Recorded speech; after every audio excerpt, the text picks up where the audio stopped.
Catena áurea, comentario de los padres de la Iglesia al Evangelio según San Mateo. Capítulo 19. Lectura bíblica. Y aconteció, que cuando Jesús hubo acabado de decir estas palabras, se fue de la Galilea, y pasó a los confines de la Judea, de la otra parte del Jordán.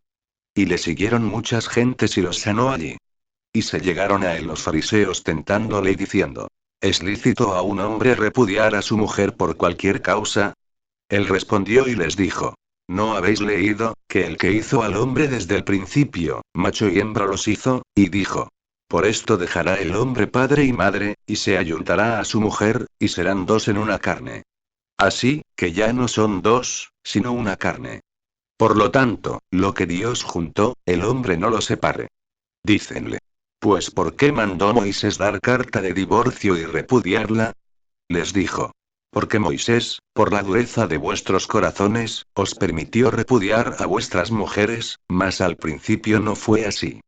VV 1:8. San Juan Crisóstomo, Homilía in Mattheum, Homilía 62,1. El Señor abandonó primeramente la Judea, a causa de la envidia de los judíos, y ahora permanece en ella, porque había de verificarse dentro de poco tiempo su pasión.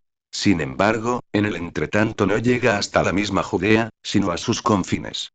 Por eso se dice: y aconteció, que cuando hubo Jesús acabado de decir estas palabras, etc. Rábano. Aquí comienza el evangelista a contar lo que el Señor hizo en la Judea y lo que enseñó y lo que padeció.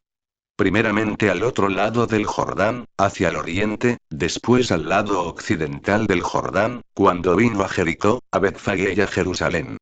Por eso sigue: y pasó a los confines de la Judea, etc. Pseudo Crisóstomo, Opus Imperfectum in Mattheum, Homilía 32. Como el justo Señor de todas las cosas, que de tal manera ama a sus siervos, que jamás abandona los unos por los otros. Remigio. Es necesario no olvidar, que se llamaba generalmente Judea a todo el país ocupado por los israelitas. Sin embargo, el nombre de Judea se daba, especialmente a la parte meridional, habitada por la tribu de Judá y la de Benjamín, para distinguirla de las otras regiones contenidas en la misma provincia, a saber: Samaria, Galilea, Decápolis y otras. Sigue. Y le siguieron muchas gentes.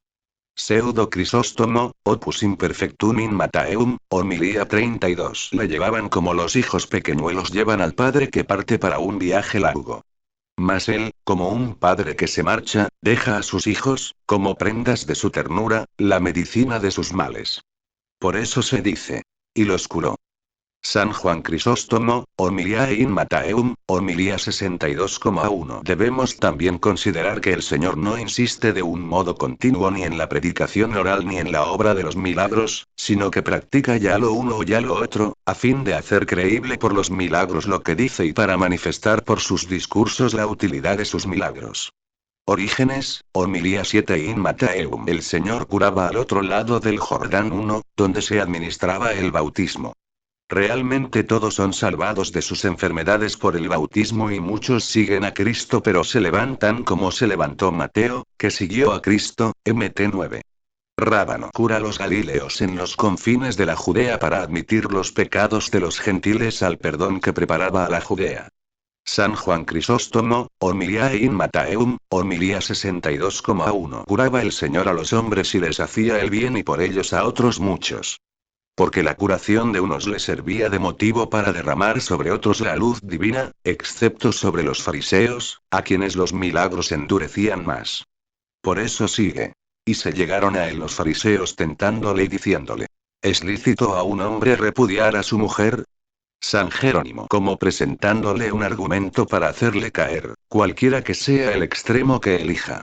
Porque si dijere que era lícito repudiar a la mujer por cualquier causa y tomar otra, aparecía, según ellos, el predicador de la pureza diciendo cosas contrarias a la pureza. Y si respondiere que no era lícito por ninguna causa repudiar a la mujer, le tenían por culpable ase sacrilegio y sería mirado como enemigo de la doctrina de Moisés y de Dios. San Juan Crisóstomo, Homilía in Mattheum, Homilía 62,1. Mirad cómo hasta en el modo de preguntar aparece la malicia de los fariseos. Ya el Señor les había hablado sobre esta ley, pero ellos, como si nada les hubiera dicho, le vuelven a preguntar, creyendo, sin duda, que no recordaría lo que les había dicho.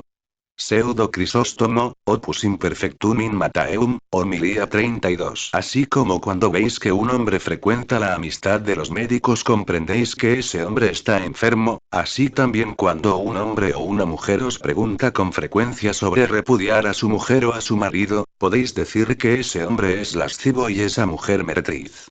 Porque la castidad se ve complacida en el matrimonio y el libertinaje atormentado por la ley matrimonial que lo sujeta. Sabían ellos que no había más causa razonable para repudiar a la mujer, que la deshonra y ellos se forjaban otras muchas. Pero temiendo encontrarse encerrados dentro de los límites de ciertas causas, no le preguntan qué causa bastaba para repudiar a la mujer, sino que le hicieron la pregunta general, es decir, si era lícito repudiar a la mujer por toda clase de causa. Sabían que la pasión no conoce límites ni se circunscribe a los del matrimonio, sino que cuanto más se ejerce, más se enciende. Orígenes, homilía 7 in Mattheum. Después de haber sido tentado el Señor, no hay razón para que lleven a mal sus discípulos, destinados a enseñar, si también ellos mismos son tentados. Sin embargo, el Señor contesta a los tentadores con máximas de piedad. San Jerónimo. De tal manera continúa el Señor la respuesta, que pasando por alto el lazo que le habían tendido, no hace más que aducirles el testimonio de las Escrituras y oponerles la ley natural y la primera sentencia de Dios, juntamente con la segunda. Por eso sigue. Él respondió y les dijo. ¿No habéis leído que el que hizo al hombre y a la mujer, desde el principio macho y hembra los hizo? Esto está escrito en el principio del Génesis. 2 y diciendo macho y hembra, manifiesta que deben evitarse segundos enlaces. Porque no dijo macho y hembras, que es lo que buscaban los que admitían el repudio de la primera unión, sino macho y hembra, a fin de que no se enlazasen más que en un solo matrimonio.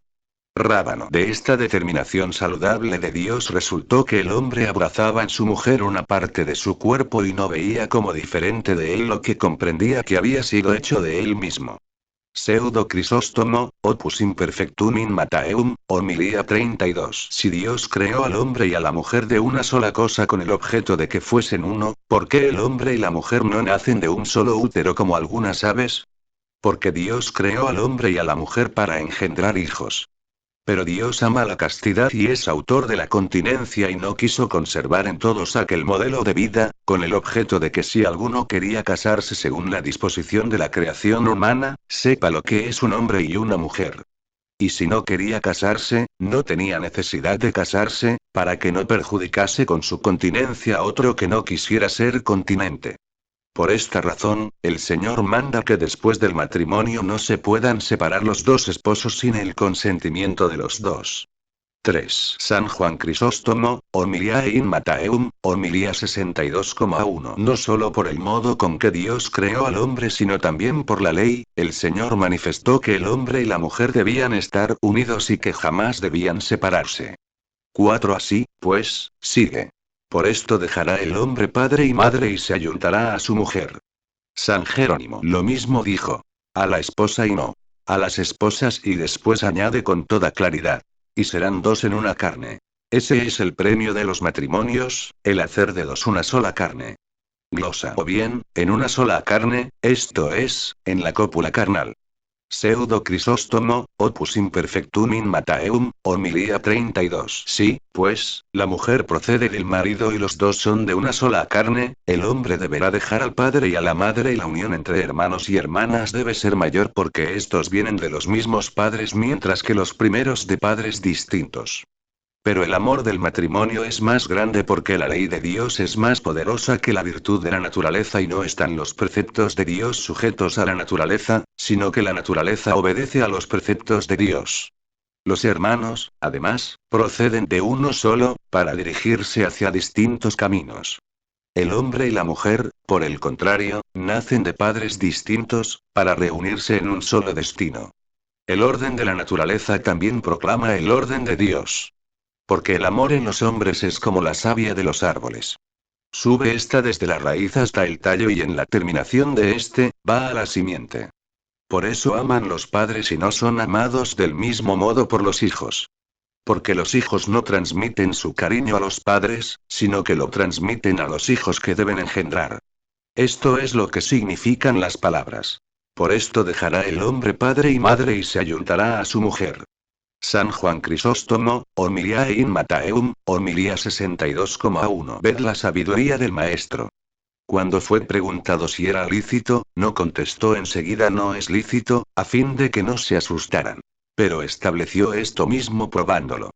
Dios, al principio, hizo al hombre y a la mujer y no los unió simplemente, sino que mandó que dejaran al padre y a la madre y no dijo sencillamente que se fuese el hombre con su esposa, sino que se uniese a ella, manifestando en este modo de hablar la indivisibilidad y añadió que se trata de una unión más estrecha, diciendo. Y serán dos en una carne. San Agustín, de Genesiae Litteram, 9:19. Sin embargo, como atestigua la escritura que estas palabras fueron dichas por el primer hombre, es preciso entender lo que dice el Señor. Que fueron dichas por Dios, en el sentido de que Adán, en el éxtasis que había precedido, pudo decirlas por inspiración y como profeta.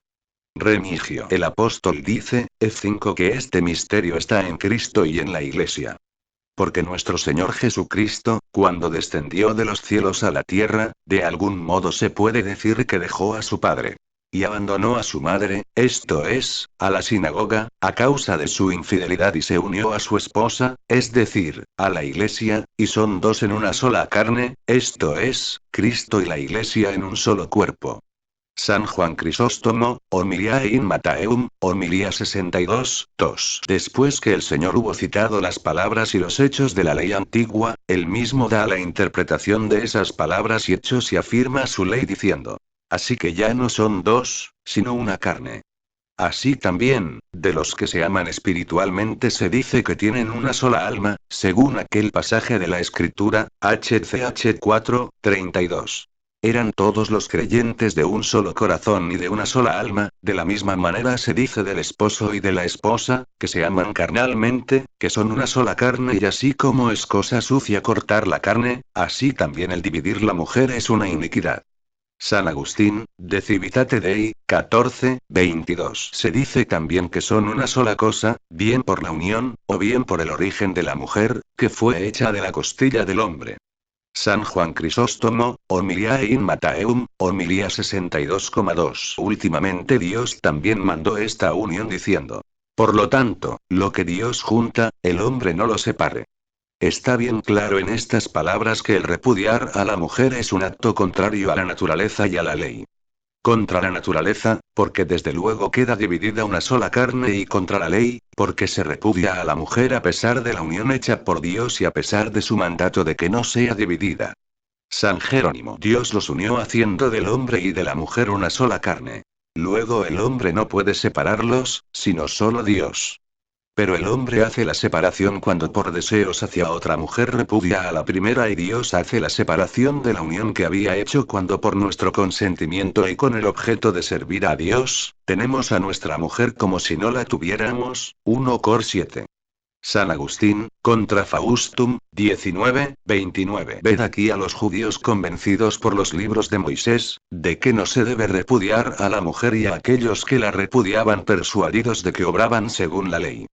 También conocemos nosotros, por el testimonio de Cristo, que Dios hizo al hombre y a la mujer y los unió. De esta manera quedan condenados los maniqueos 5 que, oponiéndose al Evangelio de Cristo, negaban esta doctrina.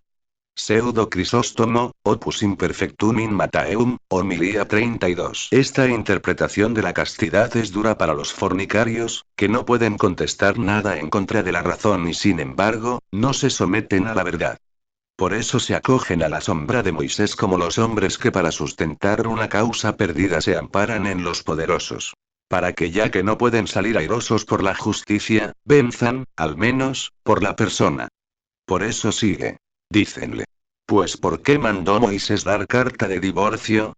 Etcétera. San Jerónimo evidencian la calumnia que habían preparado aunque el Señor no les manifestó su propio parecer sino que les recordó la historia antigua y los mandamientos de Dios.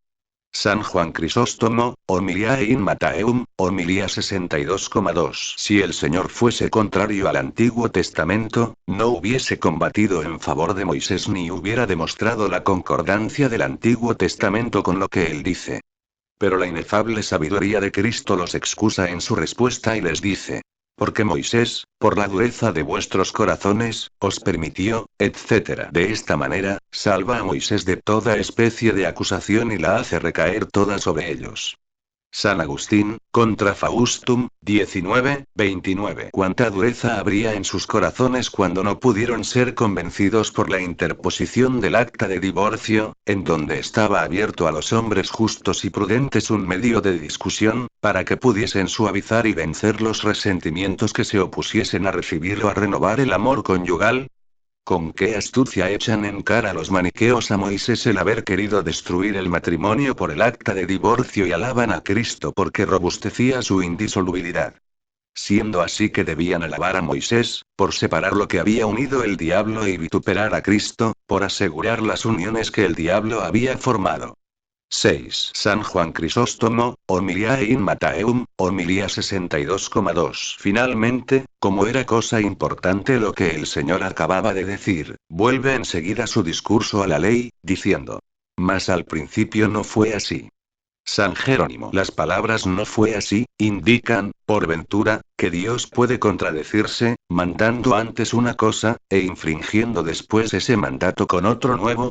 No debemos opinar de esa manera, sino que Moisés, al ver que eran asesinadas las primeras esposas por desear tener otras, que eran o más ricas, o más jóvenes, o más hermosas, o que ellos se entregaban a una mala vida, prefirió ser indulgente con el divorcio, a que continuaran los odios y los homicidios. Considerad al mismo tiempo que no dijo el Señor: por la dureza de vuestros corazones os permitió Dios, sino os permitió Moisés, porque esto, según el apóstol, 1 Cor 7 era el consejo de un hombre, mas no el mandato de Dios. Pseudo Crisóstomo, Opus Imperfectum in Matteum, Homilía 32. Dijo muy bien que Moisés permitió, mas no lo mandó. Porque siempre queremos lo que mandamos, mas lo que permitimos lo consentimos sin quererlo. Porque no podemos prohibir enteramente la mala voluntad de los hombres. Os permitió, pues, hacer cosas malas, con el objeto de que no hicierais otras peores. Luego, con permitir Moisés hacer cosas malas, no os demostró la justicia de Dios, sino que quitó al pecado la culpa de pecar, de manera que os pareciese que, obrando según la ley, vuestro pecado no sea visto como pecado. Lectura bíblica. Y dígoos, que todo aquel que repudiare a su mujer, sino por la fornicación, y tomare otra, comete adulterio. Y el que se casare con la que otro repudió, comete adulterio. V. 9. San Juan Crisóstomo, Homilia in Matteum, Homilía 62,2. Después de haber hecho callar el Señor a los judíos, expone con autoridad su ley diciendo: y dígoos, que todo el que repudiare a su mujer, etc. Orígenes, Homilía 7 in Matteum. Pudiera creer alguno que Jesús por las palabras: todo aquel que repudiare a su mujer, sino por la fornicación, etc. permitió el repudiar a la mujer, como Moisés, de quien hemos hablado, lo permitió a causa de la dureza del corazón de los judíos. Pero nosotros debemos responder a esto que el adulterio, crimen por el que debía ser apedreada la mujer, no era la causa por la que Moisés dio el libelo del repudio, DT 24. En la causa del adulterio no era conveniente dar el libelo del repudio. Sin duda quería Moisés designar, por esta cosa fea, toda la falta de la mujer y prescribir que, en este caso, se le diese el libelo del repudio. También debemos investigar, si solo por la fornicación manda el Señor repudiar a la mujer, o si también se puede hacerlo por otras causas, como por ejemplo, a la mujer que no ha fornicado, pero que ha cometido otros crímenes muy graves, como el de envenenar, o el de quitar la vida a sus hijos. El Señor, al tratar en otro lugar, Mt 5:32. Esta cuestión, dijo: el que repudiare a su mujer, excepto por causa de fornicación, la hace que caiga en el adulterio y la expone a segundas nupcias. San Jerónimo. Solo la fornicación vence al cariño por la esposa. Cuando ella dividiera la unidad esponsal al entregarse a otro y se separase por la fornicación de su marido, éste debe dejarla, si no quiere que recaiga sobre él aquella maldición de la Escritura, Prof 18:22. El que posee a una mujer adúltera, es insensato e impío. Pseudo Crisóstomo, Opus Imperfectum in Mattheum, homilía 32. Así como es un cruel y un malvado el que repudia a la mujer casta, así también es insensato e inicuo el que posee a una meretriz, porque patrocina la torpeza y encubre el crimen de su mujer.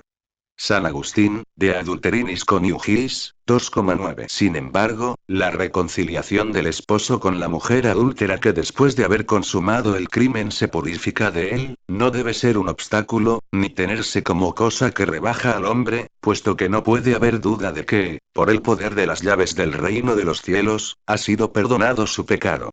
De manera que es adúltera después del divorcio pronunciado por el marido y deja de serlo después que se ha unido a Cristo. Pseudo Crisóstomo, Opus Imperfectum in Mattheum, homilía 32. Perecen todas las cosas por las causas mismas que les dieron origen y no siendo la unión conyugal sino más bien la voluntad la que constituye el matrimonio, aparece con claridad que no se disuelve el matrimonio por la separación del cuerpo. De donde resulta que si un hombre deja a su mujer y no toma a otra, aún es marido de ella. Porque aunque esté separado de ella en el cuerpo, sin embargo, aún está unido a ella por la voluntad. Luego, tomando a otra, repudia completamente a la primera.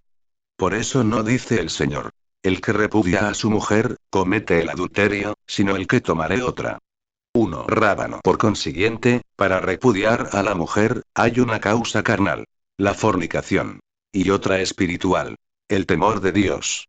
Mas no hay ningún motivo para tomar otra mujer, viviendo la primera. San Jerónimo. Podría suceder que alguno calumniase a su mujer inocente y, a causa de un segundo matrimonio, imaginase un crimen en el primero.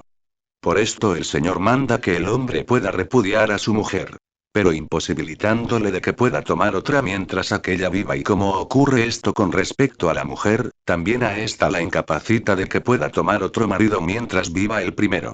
Y como una mujer prostituida y que ha cometido el adulterio no teme el oprobio, por eso el segundo marido que tomaré a esa mujer comete el crimen de adulterio, según las palabras del Señor. Y el que se casaré con la que otro repudió, comete adulterio. Glosa. Amenaza al que la toma, porque la adúltera no teme el oprobio. Lectura bíblica. Sus discípulos le dijeron: si así es la condición del hombre con su mujer, no conviene casarse. Él les dijo: no todos son capaces de esto, sino aquellos a quienes es dado. Porque hay castrados que así nacieron del vientre de su madre. Y hay castrados que lo fueron por los hombres. Y hay castrados que asimismo se castraron por amor del reino de los cielos. El que pueda ser capaz, séalo. VV 10:12. San Jerónimo. Si la mujer no puede ser repudiada más que por la fornicación, es ciertamente una carga pesada. ¿Cómo se ha de vivir con una esposa que es dada al vino, que es colérica o de malas costumbres? Por eso los apóstoles, al ver el yugo pesado de las esposas, se conmueven interiormente y exclaman. Sus discípulos le dijeron: si así es la condición del hombre con su mujer, no conviene casarse. San Juan Crisóstomo, homilía in Mattheum, homilía 62,3. Porque ofrece menos dificultades el combatir contra la concupiscencia y contra sí mismo que el combatir contra una mujer mala. Pseudo Crisóstomo, Opus Imperfectum in Mattheum, homilía 32. Mas el Señor no dijo que esto conviene, sino que más bien admite que no conviene, pero tuvo consideración de la debilidad de la carne. Por eso sigue. Él les dijo: no todos son capaces de esto, es decir, no todos pueden esto. San Jerónimo. Y nadie crea que en las palabras, sino aquellos a quienes es dado. Quiso el Señor hablar de la suerte o el destino, de manera que sean vírgenes los que han sido conducidos para esto. Por el contrario, este don fue dado por Dios a aquellos que se lo pidieron, a los que lo quisieron y a los que trabajaron para obtenerlo. Pseudo Crisóstomo, Opus Imperfectum in Mattheum, homilía 32. Luego no son capaces todos porque no todos quieren. La palma ha sido propuesta. El que desea la gloria, no piense en el trabajo. Si todos tuvieran miedo al peligro, ninguno vencería. Y el hecho de que algunos abandonen sus castos propósitos no es razón para hacernos perezosos en la virtud de la castidad, así como los que sucumben en la batalla no son causa de que entre el desaliento en los demás. Por consiguiente, en las palabras, a quienes es dado, manifiesta el Señor que nada podemos nosotros sin el auxilio de su gracia, que jamás se niega al que la desea, según aquellas palabras del Señor. Pedid y recibiréis MT 7,7. San Juan Crisóstomo, Homiliae in Mattheum, Homilía 62,3. Enseguida el Señor, a fin de manifestar la posibilidad en este asunto, dice: porque hay castrados, etc., que es como si dijera: pensad en lo que deberíais hacer si hubieseis sido amputados por manos extrañas. Porque no tendríais placeres, ni recompensas. Pseudo Crisóstomo, Opus Imperfectum in Mattheum, Homilía 32. Así como no es pecado la acción involuntaria, así la justicia no se consuma en la obra, si la voluntad no asiste. En consecuencia no merece aplauso aquella continencia que se debe a la impotencia del cuerpo, sino aquella que la voluntad abraza por un santo propósito. San Jerónimo. El Señor señaló 3 clases de eunucos, 2 de ellos carnales y el tercero espiritual. Los primeros son los que nacieron así del vientre de su madre. Los segundos son los que fueron mutilados por la cautividad o para los placeres de las grandes damas. Y los terceros los que se castraron a sí mismos por el reino de los cielos, uno o los que se hacen eunucos por amor a Cristo. A estos últimos les está prometida una recompensa. Mas a los otros, a quienes la necesidad y no la voluntad ha hecho castos, nada se les debe. San Hilari, in Mattheum, 19. En el uno, es decir, en el que nació eunuco, nos mostró el Señor lo que hace la naturaleza. En el otro, esto es, en el que fue hecho, lo que hace la necesidad, y en el tercero, es decir, en el que determinó a ser tal por el reino de los cielos, lo que hace la voluntad. Pseudo Crisóstomo, Opus Imperfectum in Mattheum, Homilía 32. El nacer eunucos proviene de la naturaleza, como proviene el que algunos nazcan con 6 dedos o con 4. Porque si Dios al formar al principio la naturaleza, hubiera establecido un orden siempre inmutable, los hombres se hubieran olvidado de que habían sido hechos por Dios, y para que tenga presente el hombre que Dios es el autor de la naturaleza, invierte alguna vez el orden que en ella estableció. 2. San Jerónimo. También podemos explicar todo esto de otra manera: son eunucos desde el vientre de su madre los que son de naturaleza fría y sin apetito para los placeres, y los que lo son por haberlos hecho los hombres, son los que los médicos han reducido a ese estado, o los que se afeminan por dar culto a los ídolos, o también los que simulan la castidad, viviendo en los deseos y aparecen por fuera con los hábitos de religión. Pero ninguno de estos, excepto los que se castraren por Cristo 3, consigue el reino de los cielos. Por eso sigue: el que pueda ser capaz, séalo, consulte cada uno sus fuerzas para ver si puede cumplir los deberes de la virginidad y de la pureza. La castidad por sí misma es suave y atractiva. Pero se deben consultar las fuerzas para que el que sea capaz, séalo. Esta es la palabra del Señor a sus soldados, al animarlos a que ciñan la corona de la pureza, palabras que valen tanto como estas: el que pueda pelear, pelee, venza y triunfe. San Juan Crisóstomo, Homiliae in Mattheum, Homilía 62,3. En las palabras que se castraron a sí mismos, no expresa el Señor la amputación de los miembros, sino de los malos pensamientos, y es digno de maldición el que se mutila. Porque se coloca al nivel de los homicidios, favorece a los maniqueos, detractores de las criaturas, y obra tan inicuamente como en los países donde se mutilan a sí mismos. Es una tentación del demonio el amputar algún miembro, y los que hacen tal cosa no por eso acallan los estímulos de la concupiscencia, por el contrario, se irritan más. Porque las fuentes del esperma que hay en nosotros vienen de otra parte, del deseo incontinente en especial y del alma negligente. Pero si el alma fuere sobria, ninguna influencia ejercerá en nosotros el movimiento de la sangre. Porque la amputación del miembro, ni sujeta las pasiones, ni nos deja tranquilos, ni es como el freno puesto al pensamiento. Lectura bíblica. Entonces le presentaron unos niños para que pusiese las manos sobre ellos y orase, mas los discípulos los reñían. Y Jesús les dijo: dejad a los niños y no los estorbéis de venir a mí. Porque de los tales es el reino de los cielos. Y cuando les hubo impuesto las manos, se fue de allí. VV 13:15 Pseudo Crisóstomo, Opus Imperfectum in Mattheum, homilía 32. Había el Señor hablado sobre la castidad y los oyentes le presentaron unos niños en quienes resplandecía la castidad en toda su pureza, creyendo que el Señor hablaba tan solo de la pureza del cuerpo. Esto es lo que se da a entender por las palabras. Entonces le presentaron unos niños. Orígenes, homilía 7 in Mattheum. Y porque los oyentes ya habían experimentado que por la imposición de las manos y las súplicas del Señor quedaban libres de todo lo malo, le presentan a los niños, porque creían que después de darles el Señor por contacto de sus manos la virtud divina, era imposible que los tocara el demonio o les sobreviniese algún otro mal. Remigio. Era costumbre entre los antiguos el presentar los niños a los ancianos, para que les echaran su bendición o con la mano de palabra y así, siguiendo esta costumbre, presentaron los niños al Señor. Pseudo Crisóstomo, Opus Imperfectum in Mattheum, homilía 32. La carne olvida fácilmente el bien porque no encuentra placer en él, pero conserva siempre el mal que oyó. El Señor apenas toma uno de los niños, exclama. Si no os hiciereis como este niño, no entraréis en el reino de los cielos. Mt 18:13. Y ved aquí que los discípulos, olvidándose de la inocencia de los niños, los riñen y como indignados les impiden que se acerquen al Señor. Por eso sigue. Mas los discípulos los reñían. San Jerónimo. No porque no quisieran que los bendijera el Salvador con la mano y con su voz, sino que como aún no tenían una fe plena, creían que se cansaría el Señor, como se cansan los demás hombres, con la importunidad de aquellos que presentaban a los niños. San Juan Crisóstomo, homilía in Mattheum, homilía 62,4. O también, arrojan a los niños a causa de la dignidad de Cristo. Pero el Señor, enseñando a los discípulos a tener moderación y a pisotear el orgullo mundano, recibió a los niños, los tuvo en sus brazos y les prometió el reino de los cielos.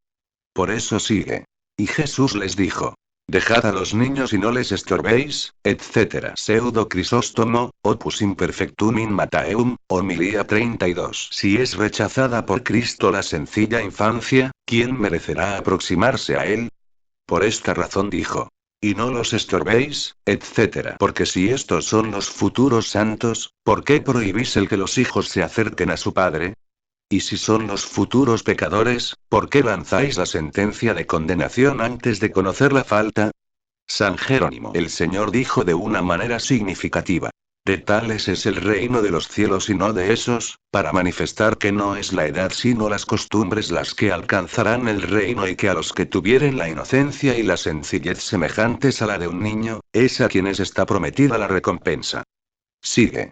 Y cuando les hubo impuesto las manos, etc. Pseudo Crisóstomo, Opus Imperfectum in Mattheum, homilía 32. El Señor instituyó en este pasaje el que todos los padres presentasen sus hijos a los sacerdotes, no porque sea el sacerdote el que impone las manos, sino el mismo Cristo, en cuyo nombre se hace la imposición. Porque si uno ofrece a Dios por medio de las oraciones sus alimentos y los come santificados, porque, como dice el apóstol, todo es santificado por la palabra de Dios y por la oración, con cuanta más razón se deben ofrecer a Dios los niños para que queden santificados. La razón por la cual se deben santificar los alimentos es esta. El mundo entero se apoya en un mal, 1 Jn 5:19. Por consiguiente, todas las cosas corporales, que son una gran parte de este mundo, descansan en el mal. De donde resulta que los niños por su nacimiento, según la carne, están colocados en el mal 1.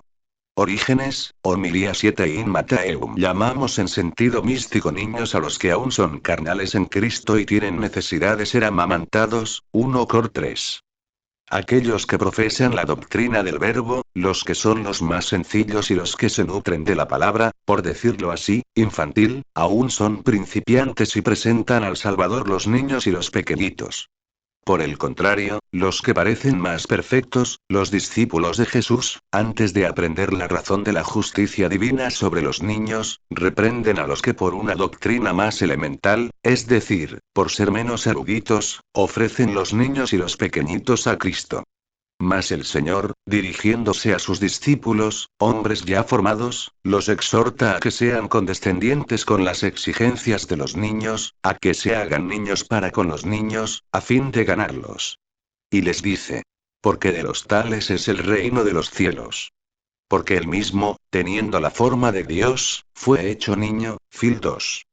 Debemos, pues, considerar esto y temer, que por el sentimiento de una sabiduría más excelente o de mayor adelanto espiritual, nos tengamos como muy grandes, despreciemos a los pequeñitos de la iglesia y estorbemos a los niños que se acerquen a Jesús. Y como los niños no pueden comprender todo lo que se les dice, el Señor les impuso las manos y dándoles la virtud por medio de sus manos, se alejó de ellos, que no podían seguirle como los demás discípulos perfectos. Remigio bendijo el Señor a los niños imponiéndoles las manos, para significar que los humildes de espíritu son dignos de su gracia y de su bendición. Glosa les impuso también las manos para dar a entender que sería dada su gracia a los que son verdaderamente humildes y castos.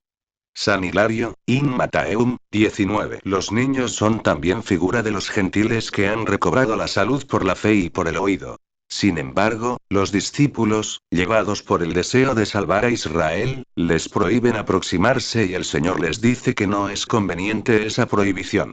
Porque el don del Espíritu Santo debía ser distribuido en las naciones por la imposición de las manos y las súplicas, después de cesar las obras de la ley. Notas. Lectura bíblica. Y vino uno y le dijo: Maestro bueno, ¿qué bien haré para conseguir la vida eterna? Él le dijo: ¿por qué me preguntas de bien? Solo uno es bueno, que es Dios. Mas si quieres entrar en la vida, guarda los mandamientos. Él le dijo: ¿cuáles? Y Jesús le dijo: no matarás. No cometerás adulterio. No hurtarás. No dirás falso testimonio. Honra a tu padre y a tu madre, y amarás a tu prójimo como a ti mismo. El mancebo le dice: yo he guardado todo eso desde mi juventud. ¿Qué me falta aún? Jesús le dijo: si quieres ser perfecto, ve, vende cuanto tienes, y dalo a los pobres, y tendrás un tesoro en el cielo. Y ven, y sígueme. Y cuando oyó el mancebo estas palabras, se fue triste, porque tenía muchas posesiones. VV 16:22. Rábano. Sin duda este hombre había oído decir al Señor que solamente son dignos de entrar en el reino de los cielos aquellos que desean ser semejantes a los niños, y para cerciorarse mejor pide que se le diga, no por parábolas, sino de un modo claro, por qué mérito se puede conseguir la vida eterna. Por eso se dice: y vino uno y le dijo: Maestro bueno, ¿qué bien haré? Etcétera. San Jerónimo. Ese que pregunta era joven, rico y orgulloso, y no pregunta con el deseo de saber sino de tentar al Señor.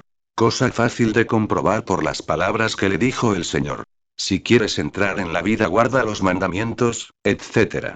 Insiste de nuevo en su pregunta, pero con más astucia aún, diciendo: ¿cuáles? Como si no los hubiera leído, o como si el Señor pudiera mandar cosas contrarias a los mandatos de Dios. San Juan Crisóstomo, Homiliae in Matteum, Homilía 63,1. No dudo yo en llamar a ese hombre avaro y amante de las riquezas, puesto que así lo llamó el Señor.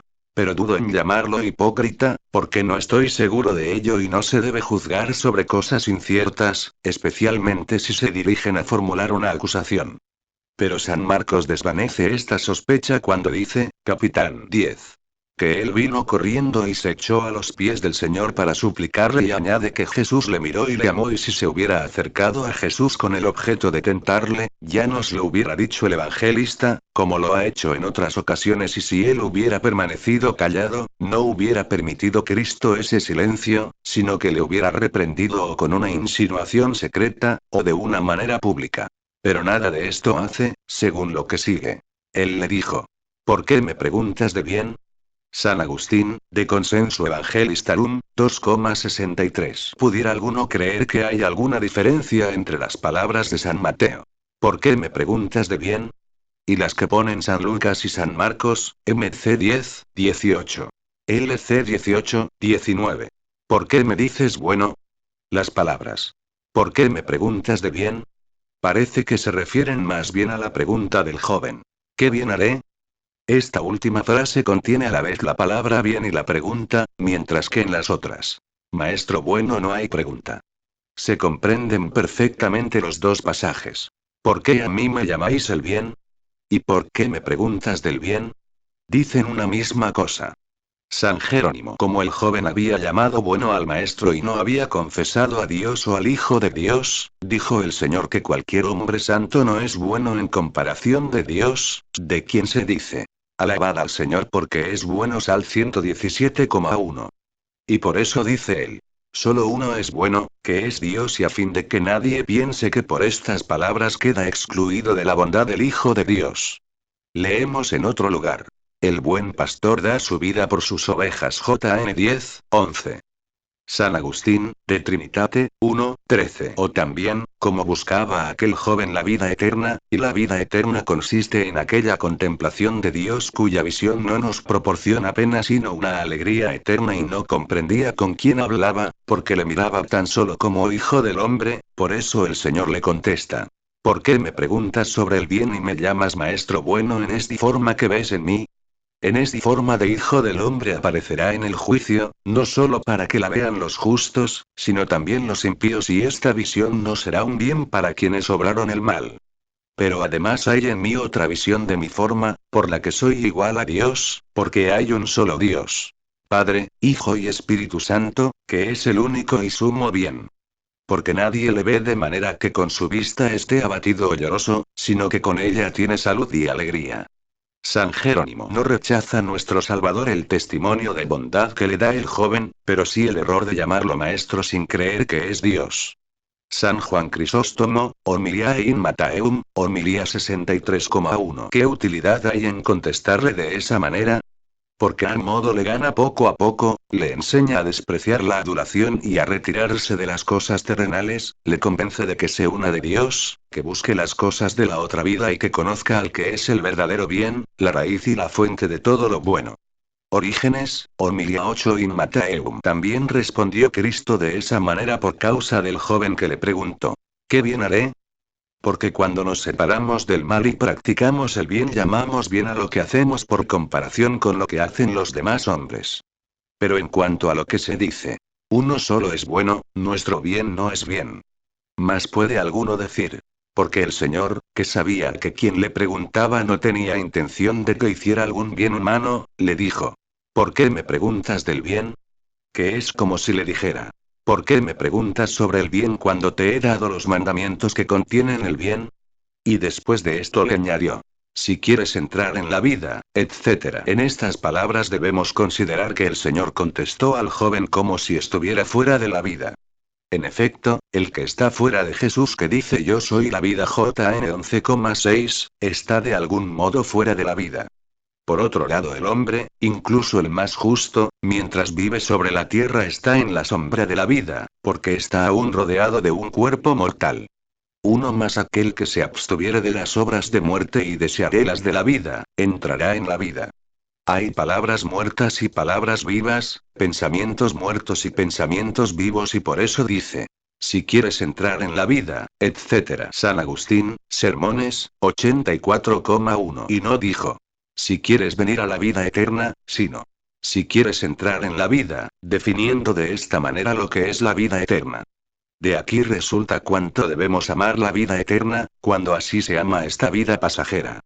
Remigio demuestra este pasaje que la ley promete a los que la cumplen no solo los bienes temporales, sino también la vida eterna, y como el joven había escuchado con atención las palabras del Señor, insiste y lleno de solicitud le pregunta. Él le dijo: ¿cuáles? San Juan Crisóstomo, Homiliae in Mattheum, Homilía 63,1. No dijo esto con la intención de tentar al Salvador, sino porque creía que fuera de los preceptos de la ley habría otros que le abrirían la puerta de la vida.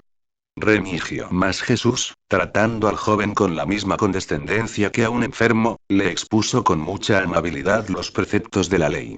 Por eso sigue. Y Jesús le dijo: no matarás, etc. La siguiente sentencia: amarás a tu prójimo como a ti mismo, es el compendio de todos esos preceptos, según aquel pasaje del apóstol. El que ama a su prójimo ha cumplido la ley. Rom 13,8. Debemos preguntar: ¿por qué el Señor hizo mención solamente de los preceptos de la segunda tabla? Sin duda debió ser porque el joven estaba lleno del amor de Dios o también porque el amor del prójimo era un grado para subir hasta el amor de Dios. Orígenes, Homilia 8 in Matteum. Probablemente sean suficientes estos preceptos para entrar en lo que llamamos principio de la vida, aunque ni estos ni otros preceptos parecidos basten para entrar en el interior de la vida. Pero el que no cumpliere cualquiera de estos preceptos, ni aun en el principio de la vida entrará. San Juan Crisóstomo, Homiliae in Matteum, Homilía 63,1. Después de mencionar el Señor los preceptos de la ley, continúa el evangelista. El joven dice: Yo he guardado todo eso desde mi juventud y no se detiene aquí, sino que pregunta de nuevo: ¿qué me falta aún? Pregunta que indica un deseo vehemente. Remigio. El Señor señala la manera de llegar a la perfección a todos los que quieren ser perfectos en la gracia, diciendo. Jesús le dijo: Si quieres ser perfecto, ve, vende cuanto tienes, etc. Son dignas de atención estas palabras. No dice: Ve y come cuanto tienes, sino: Ve y vende, y no dice: Algunas cosas, como hicieron Ananías y Safira, HCH 5, sino todas las cosas. Y añade con oportunidad: Cuanto tienes, esto es, cuanto tenemos y poseemos con justicia. Debemos, por consiguiente, vender cuanto poseemos justamente. Pero lo que poseemos injustamente debe entregarse a aquellos a quienes se lo hemos quitado. Y no dice: Dal o a los parientes o amigos, o a los ricos, de quienes recibirás semejantes cosas, sino: Dal o a los pobres. San Agustín, de Opere Monachorum, 25. Y no es necesario elegir a un monasterio o a los hermanos pobres de un lugar determinado para darlo, porque todos los cristianos no forman más que una sola sociedad. Por consiguiente, de cualquier parte de donde recibe uno lo que necesita, lo recibe de aquello que pertenece a Cristo. Rábano. Ved aquí trazadas dos vidas al hombre. La activa, a la que hacen relación los preceptos: No matarás y los demás mandamientos de la ley. Y la contemplativa, a la que se refieren las palabras: Si quieres ser perfecto, etc. La primera pertenece a la ley y la segunda al Evangelio. Porque así como el Antiguo Testamento precedió al Nuevo, así también la acción precede a la contemplación. San Agustín, Contra Faustum, 5, 9. Pero, no solamente pertenecen al reino de los cielos aquellos que para ser perfectos venden o dejan todas sus cosas, sino que, por cierto lazo de caridad, se une a esta milicia cristiana un gran número de cierta milicia tributaria, a la cual se dirá al fin de los tiempos: Tuve hambre y me disteis de comer. Mt 25,35. Lejos de nosotros el pensar que estos serán separados del reino de los cielos, o de mirarlos como fuera del Evangelio. San Jerónimo. No debo contestar a la pretensión de Vigilancio 2, de que es mejor usar los bienes y dividir sucesivamente los frutos a los pobres, que distribuírselos de una sola vez después de vendidos, puesto que el mismo Señor le contesta en las palabras: Si quieres ser perfecto, ve y vende. Esa pretensión, que tanto aplaude Vigilancio y que nosotros aceptamos con tal de que no sea preferida a las palabras del Señor, no es para nosotros más que un segundo o tercer grado de perfección. Genadio, de Ecclesia Dogma, 71. Es cosa buena el dar su fortuna a los pobres, distribuyéndola poco a poco. Pero es mucho mejor darla toda de una vez, con la intención de seguir al Señor y de entrar en su compañía libre de todo cuidado. San Juan Crisóstomo, Homiliae in Matteum, Homilía 63,2. Y como el Señor hablaba de la fortuna, aconsejando que nos debíamos despojar de ella, manifiesta que la recompensa que Él dará será tanto mayor que la fortuna, como grande es la distancia que hay entre el cielo y la tierra. Y por eso dice: Y tendrá un tesoro en el cielo. La palabra tesoro expresa la abundancia y la estabilidad de lo que nos dará. Orígenes, Homilia 8 in Matteum. Si todos los mandamientos se unieran en estas palabras: Amarás a tu prójimo como a ti mismo. Mt 9, 19, es claro que el que cumple este mandamiento es perfecto. ¿Cómo? Entonces, el Señor dice al joven que contestó: Yo he guardado todo eso desde mi juventud. Mt 9, 20. Si quieres ser perfecto como si aún no lo fuera. Ved lo que está escrito en el Evangelio, según los Hebreos 3. Después que el Señor oyó al joven y le dijo: Ve y vende cuanto tienes, el rico empezó a rascarse la cabeza y a manifestar su desagrado, y entonces el Señor le dice: ¿Cómo dices? yo he cumplido la ley y los profetas. Porque en la ley está escrito: amarás a tu prójimo como a ti mismo. Lev 19:18, y he aquí que muchos hijos de Abraham, hermanos tuyos, están cubiertos de estiércol y muertos de hambre, y tu casa está llena de muchos bienes y nada sale de ella para que sea partido entre los pobres. Queriendo, pues, el Señor reprender al rico, le dice: si quieres ser perfecto, ve, vende cuanto tienes, dáselo a los pobres, etc. De esta manera harás ver que efectivamente amas a tu prójimo como a ti mismo. Pero si es perfecto el que tiene todas las virtudes, ¿cómo se hace perfecto el que vende todo lo suyo y se lo da a los pobres? Supongamos que un hombre cualquiera ha hecho esto, ¿cómo desde aquel momento ese hombre queda, sin cólera, sin concupiscencia, colmado de todas las virtudes y libre de toda malicia? Sin duda parecerá propio de un sabio decir que al dar sus bienes a los pobres, estos le favorecen con sus oraciones y que su pobreza espiritual recibirá la abundancia espiritual de aquellos y de este modo, aunque tenga algunas pasiones humanas, se hace perfecto. O también, el que cambió sus riquezas por la pobreza para hacerse perfecto, será ayudado por la fe que tiene en las palabras de Cristo, para que pueda llegar a ser sabio en Cristo, justo, casto y sin ninguna pasión.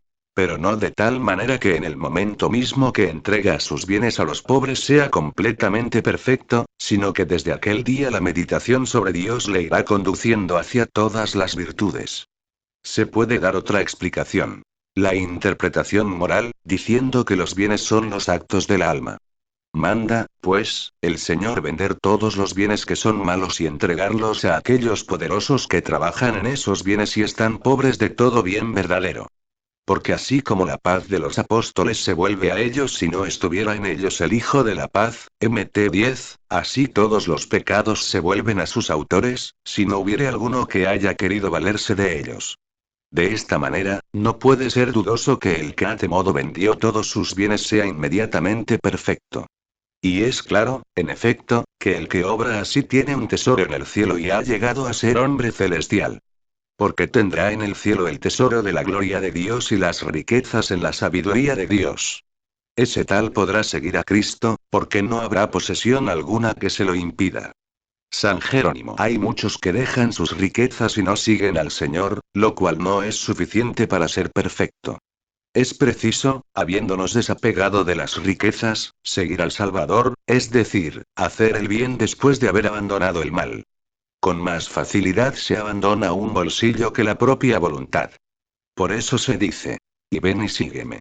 Sigue al Señor el que lo imita y marcha por sus mismos pasos. Prosigue. Y cuando oyó el joven estas palabras, se fue triste. Esta es la tristeza que conduce a la muerte y la causa de ella son las palabras siguientes. Porque tenía muchas posesiones, es decir, espinas y abrojos, que ahogaron la simiente del Señor. San Juan Crisóstomo, Homiliae in Mattheum, homilía 63,2. No son igualmente esclavos de las riquezas los que tienen muchas y los que tienen pocas, porque las bajas riquezas levantan una llama siempre creciente y avivan el deseo con violencia cada vez mayor. San Agustín, Epístolas, 31,5. No entiendo qué significa que encadene más la posesión de los bienes superfluos que el deseo de ellos, pues ¿por qué se queda triste este joven, sino porque tenía grandes riquezas?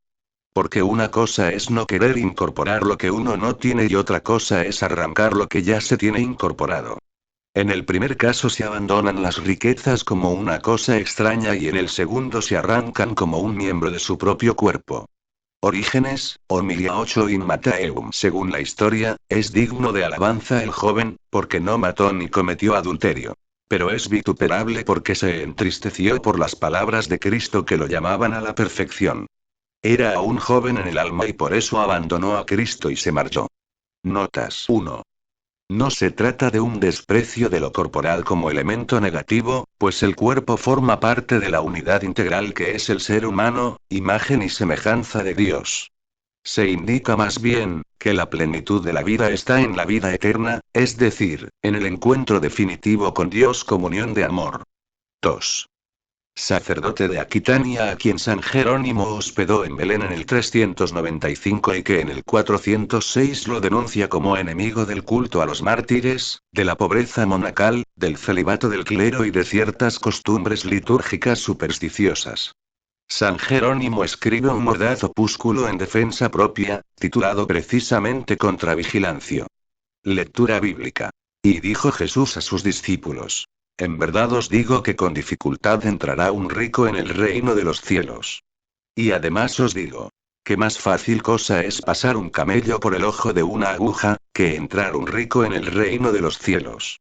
Los discípulos, cuando oyeron estas palabras, se maravillaron mucho, y dijeron: Pues ¿quién podrá salvarse? Y mirándolos Jesús, les dijo: Esto es imposible para los hombres, mas para Dios todo es posible. VV 23-26 Glosa. El Señor, con ocasión del avaro del que se ha tratado, habló sobre todos los avaros. Por eso sigue. Y dijo Jesús a sus discípulos: En verdad os digo, etc. San Juan Crisóstomo, Homiliae in Mattheum, homilía 63,2. El Señor no dijo estas palabras para condenar las riquezas, sino a aquellos que son esclavos de ellas y para que sus discípulos, al verse pobres, no se avergonzaran de la pobreza. San Hilario, in Mattheum, 19. No es un crimen el tener riquezas, pero es preciso que en su posesión haya moderación. Porque, ¿cómo ha de atender a las necesidades de los santos aquel a quien no le queda con qué atenderlos? Rábano. Hay diferencia entre tener riquezas y amar las riquezas. Lo más seguro es no tenerlas ni amarlas. Remigio. Explicando el mismo Señor el sentido de este pasaje, según San Marcos dijo, MC 10, 24. Difícil es a los que confían en sus riquezas entrar en el reino de los cielos. Confían en sus riquezas los que tienen puestas en ellas todas sus esperanzas. San Jerónimo. ¿Cómo es difícil despreciar las riquezas que se poseen? El Señor dijo que era difícil, pero no imposible, que un rico entrara en el reino de los cielos, porque cuando se dice que una cosa es difícil, no se pretende que haya imposibilidad, sino lo que se quiere para entender es lo raro que es esa cosa. San Hilario, in Mattheum, 19. Es un cuidado peligroso el querer enriquecerse y una carga muy pesada para la inocencia al ocuparse en aumentar las riquezas. Porque no se adquieren los bienes del mundo sirviendo a Dios sin exponerse a los vicios del mundo. Y esta es la dificultad que tiene el rico de entrar en el reino de los cielos. San Juan Crisóstomo, Homiliae in Mattheum, homilía 63,2. Después de haber dicho el Señor lo difícil que es a un rico entrar en el reino de los cielos, pasa a manifestar una cosa que es imposible. Por eso sigue. Y además os digo, que más fácil cosa es pasar un camello por el ojo de una aguja, que entrar un rico en el reino de los cielos. San Jerónimo. Según esto ningún rico se salvaría.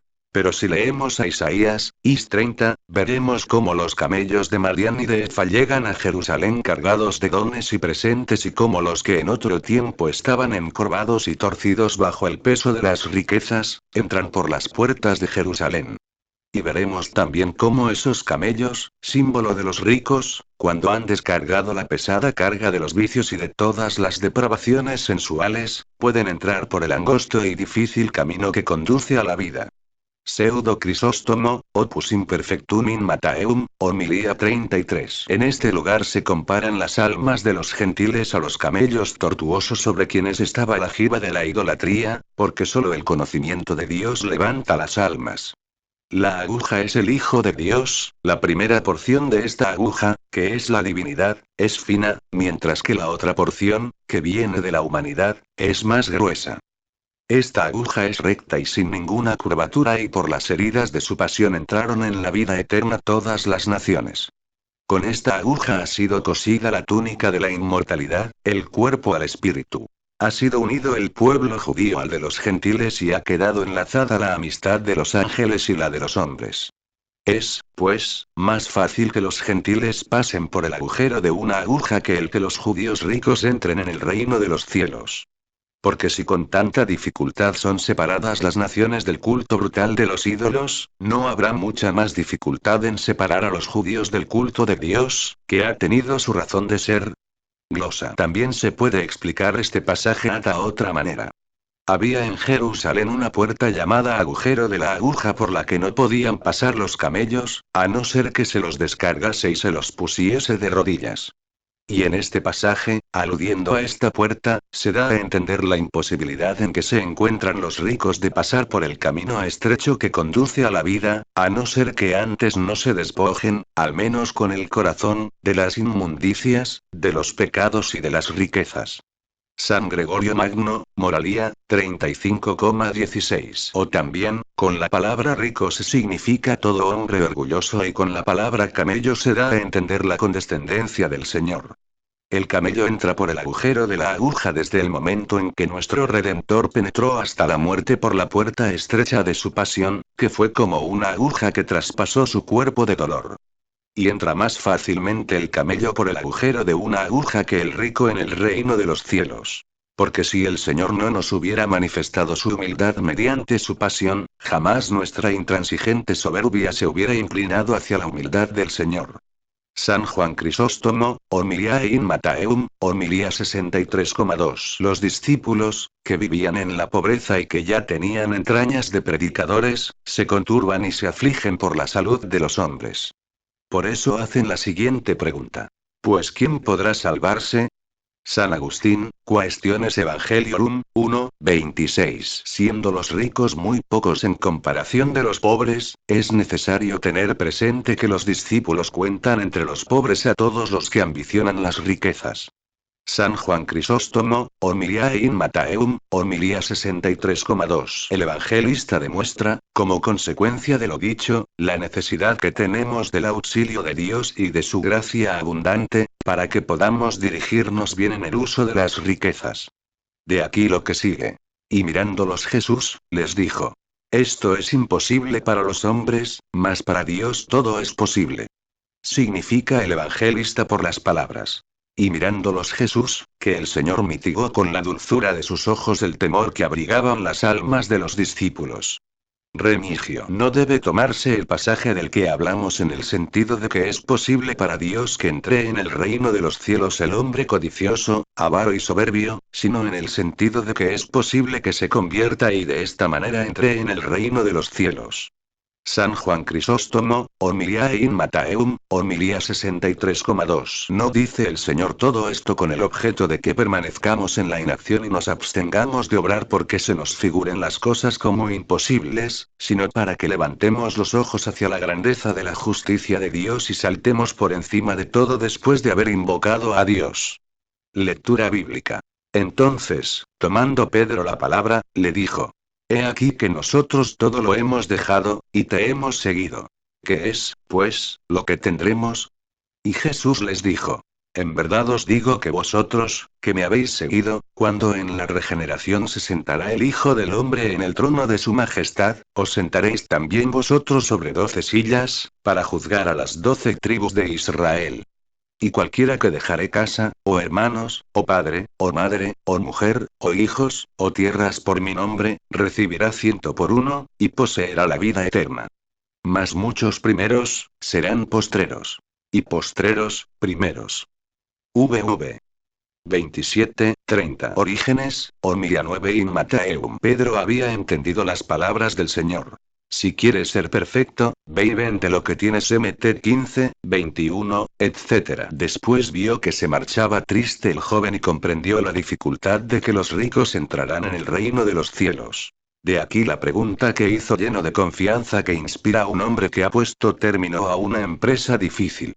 Porque si bien es cierto que lo que él y su hermano habían dejado valía muy poco, sabían, sin embargo, que Dios lo tenía en mucho a causa de la gran plenitud de caridad que dio origen a su desprendimiento.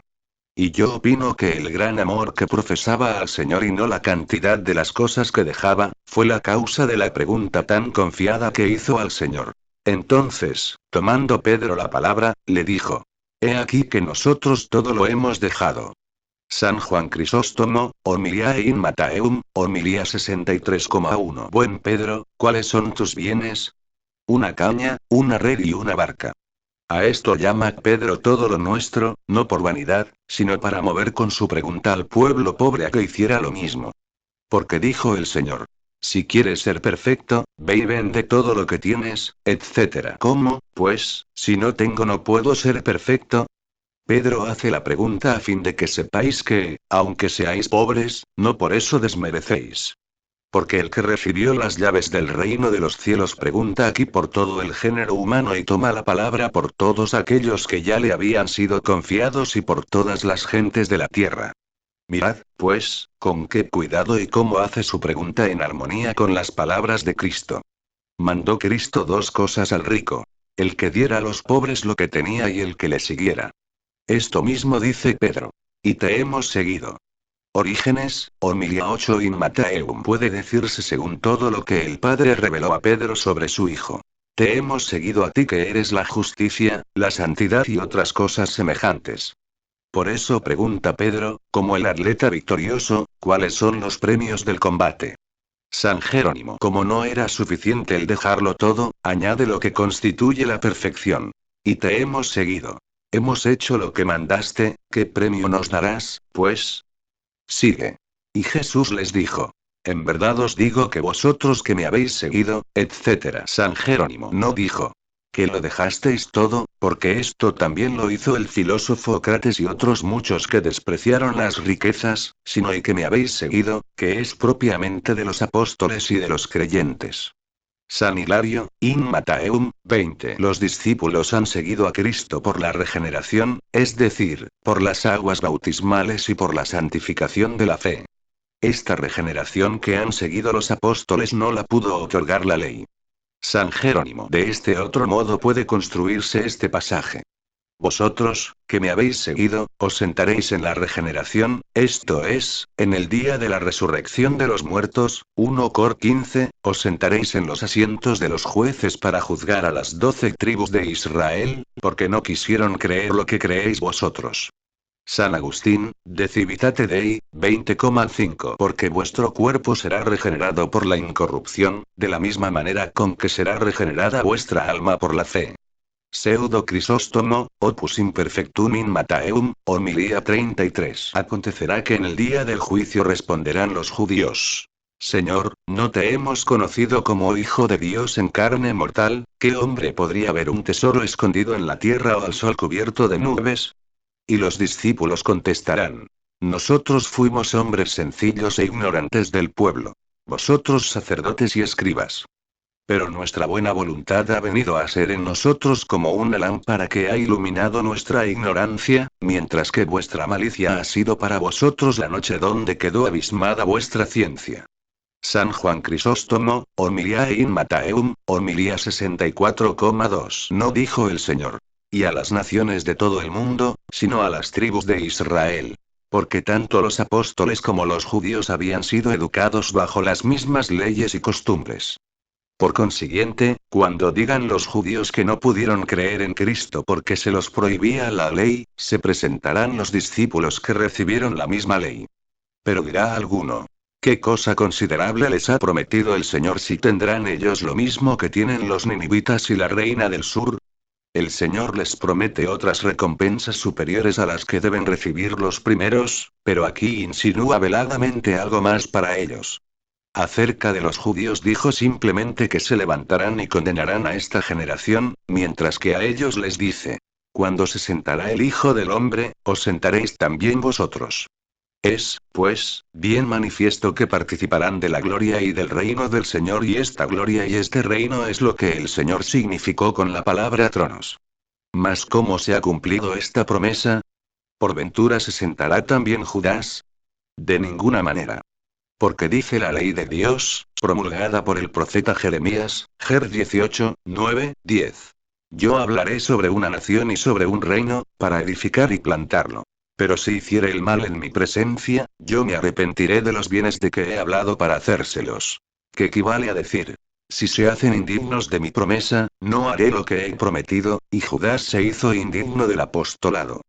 Por esta razón, al dirigirse el Señor a sus discípulos, no dijo simplemente, vosotros os sentaréis, sino que añadió, que me habéis seguido, para de este modo excluir a Judas y atraer a todos los que después debían seguir al Señor. De manera que las palabras del Señor fueron dirigidas no solo a los apóstoles y excluyen a Judas, que ya era indigno. San Hilario, in Mattheum, 20. Cristo, al colocar a sus 12 apóstoles sobre 12 tronos para juzgar a las 12 tribus de Israel, unió su gloria con la de los 12 patriarcas. San Agustín, de Civitate Dei, 20,5. De aquí debemos sacar como consecuencia que Jesús juzgará juntamente con sus discípulos. Por esto se dice a los judíos en otro lugar, Mt 12, 27. LC 11. Y serán jueces vuestros. No debemos creer que porque el Señor dice que se sentarán sus discípulos sobre 12 tronos, no juzgarán en unión con el Señor más que solo 12 hombres a todo el género humano, porque el número 12 expresa toda una multitud de jueces, tomando en cuenta que las dos fracciones que constituyen el número 7, esto es, 3 y 4, significan con frecuencia la universalidad de las cosas. Y multiplicadas esas dos fracciones forman el número 12. De otro modo Matías, que fue elegido en lugar del traidor Judas, ni el apóstol San Pablo, que trabajó más que todos los otros, no tendrían donde sentarse en el tribunal. El mismo Pablo no deja lugar a dudas de que él, en unión con los otros santos, serán jueces, cuando dice, 1 Cor 6,3. ¿Ignoráis que nosotros juzgaremos a los ángeles? San Agustín, Sermones, 351,8. Se cuentan, pues, en el número de jueces todos los que, por el Evangelio, han dejado todas sus cosas y han seguido al Señor. San Gregorio Magno, Moralía, 10:30. Todo el que movido por el estímulo del amor de Dios dejaré aquí cuanto posee, indudablemente obtendrá luego lo más elevado de la potestad judiciaria, de suerte que el que por consideración del juicio se someta a la dura necesidad de una pobreza voluntaria, vendrá entonces a juzgar con el que juzga. San Agustín, de Civitate Dei, 20,5. Las mismas observaciones se deben hacer sobre el número 12 en lo que concierne a aquellos que deben ser juzgados. Es indudable que el Señor no excluye de este número a la tribu de Leví, así como tampoco quiso comprender solo al pueblo judío, con exclusión de los demás pueblos. Pseudo Crisóstomo, Opus Imperfectum in Mattheum, homilía 33. O bien por las palabras. En la regeneración, Cristo quiso expresar la primera época del cristianismo, que siguió inmediatamente después de la ascensión, porque realmente en esa época fueron regenerados los hombres por el bautismo y Él estuvo sentado en el trono de su majestad. Ved cómo no se refieren sus palabras al último juicio sino a la vocación de todas las naciones. Porque no dijo, cuando viniere el Hijo del Hombre sentado sobre el trono de su majestad, sino, en la regeneración cuando se sentaré en el trono de su majestad. Cosa que se verificó desde que comenzaron las gentes a creer en Cristo, según aquellas palabras, Sal 46,9. Reinará el Señor sobre las naciones, Dios está sentado sobre su trono santo. Desde entonces comenzaron los apóstoles a sentarse sobre sus 12 tronos, es decir, sobre todos los cristianos. Porque todo cristiano que recibe la palabra de Pedro forma el trono de Pedro, y así de los demás apóstoles.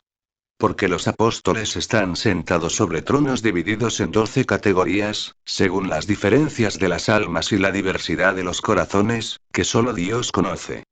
Porque así como el pueblo judío estuvo dividido en 12 tribus, así también todo el pueblo cristiano está dividido en 12 tribus, de suerte que unas almas pertenecen a la tribu de Rubén, y así las demás, según sus distintas virtudes. No todas las virtudes son iguales en todos, sino que unos sobresalen en una y otros en otra. Los 12 apóstoles juzgarán a las 12 tribus de Israel, esto es, a todo el pueblo judío, en el mismo hecho de haber sido recibidas sus palabras por todas las naciones. Y todos los cristianos constituyen los 12 tronos de los apóstoles. Pero para Cristo no hay más que un solo trono, porque todas las virtudes son como un solo trono de Cristo, pues solo Él es perfecto en todas las virtudes. Entre los apóstoles cada uno sobresale en alguna virtud en particular, como Pedro en la fe, Juan en la inocencia. Por esta razón Pedro tiene su trono en la fe y Juan en la inocencia y de este modo los otros apóstoles. Las palabras siguientes demuestran que Cristo se ocupaba también de la recompensa de los apóstoles en este mundo. Y todo el que dejaré su casa, o a sus hermanos, etc. Porque si reciben un céntuplo en este mundo, claro está que a los apóstoles también les estaba prometida, aún en este mundo, esta recompensa. San Juan Crisóstomo, Homiliae in Mattheum, Homilía 64,2. O también esta promesa se hacía a los discípulos que estaban allí presentes, porque los apóstoles eran ya superiores a tales promesas, no buscaban nada que fuese terrenal. Orígenes, Homilía 9 in Mattheum. O de otro modo, si alguno lo dejaré todo y siguiere a Cristo, recibirá lo que se prometió a Pedro. Pero si no lo dejaré todo, sino solamente ciertas cosas que se mencionan especialmente, éste recibirá un céntuplo y poseerá la vida eterna. San Jerónimo, valiéndose a estas palabras, dicen algunos que, pasados 1000 años después de la resurrección, recibiremos el céntuplo de lo que hemos dejado y la vida eterna. No comprendiendo que si en todo es aceptable y digna esta promesa, con respecto a las esposas es vergonzosa, porque el que dejaré una esposa por el Señor, no va a recibir después 100. Consiguientemente el sentido del pasaje es este. El que dejaré por Cristo los bienes de la carne, recibirá los del Espíritu, que serán con respecto a los primeros, por su valor y mérito, lo que es el número 100 a un número pequeño. Orígenes, Homilía 9 in Mattheum. Además en esta vida, en lugar de los hermanos carnales, encontrará un gran número de hermanos en la fe y tendrá por padres a los obispos y a los presbíteros. Y por hijos, a todos los que estuvieren en la edad de la infancia.